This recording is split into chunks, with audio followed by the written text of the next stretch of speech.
जब मैंने शुरू-शुरू में मसीह को जाना तो मैं एक जगह पर आता और मैं खुदा के साथ तन्हाई में जाता और उस यानी खुदा से मुलाकात करता था और मेरे कुछ दोस्त थे। हम सब उस जगह पर आते और फैल जाते और हम खुदा के चेहरे की तलाश करते और ये बहुत प्यारा वक़्त होता था।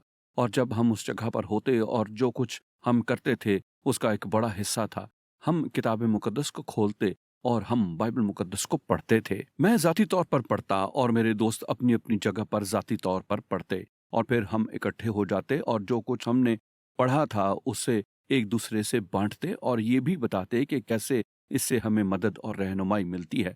और ये बहुत अच्छा था, ये बहुत भरपूर था। दर हकीकत हमारे लिए एक चट्टान की मानद बुनियाद बन गई, खास तौर पर मेरे लिए, क्योंकि मसीह में आने से पहले मैं वाकई बाइबल से कभी वाकिफ ना था। हकीकत में मेरे पास बाइबल कभी ना थी और ना मैं कभी बाइबल पढ़ता था।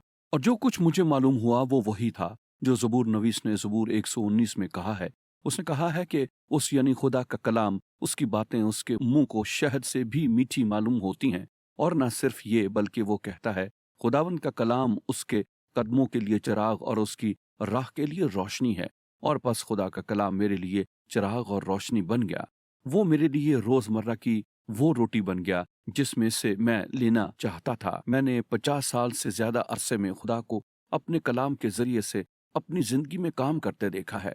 यानी जब आप खुदा के कलाम पर अपनी ज़िंदगी कायम करते हैं, तो आप एक मज़बूत बुनियाद पर तामीर होते जाते हैं। मैंने बहुत से ऐसे लोगों को देखा है, जो यीशु मसीह से प्यार करते हैं, मसीह को जानते हैं, लेकिन वो अपनी ज़िंदगी को उसके कलाम पर कायम नहीं करते। लिहाज़ा वो दाएँ-बाएँ गिरते रहते हैं और वो चलना जारी नहीं रख सकते, क्योंकि उनकी बुनियाद वो नहीं है जिस पर जिंदगी को तामीर करना है। और वो बाहर जाते हैं और वो राह में गुम हो जाते हैं, क्योंकि उनके साथ वो चिराग या रोशनी नहीं होती।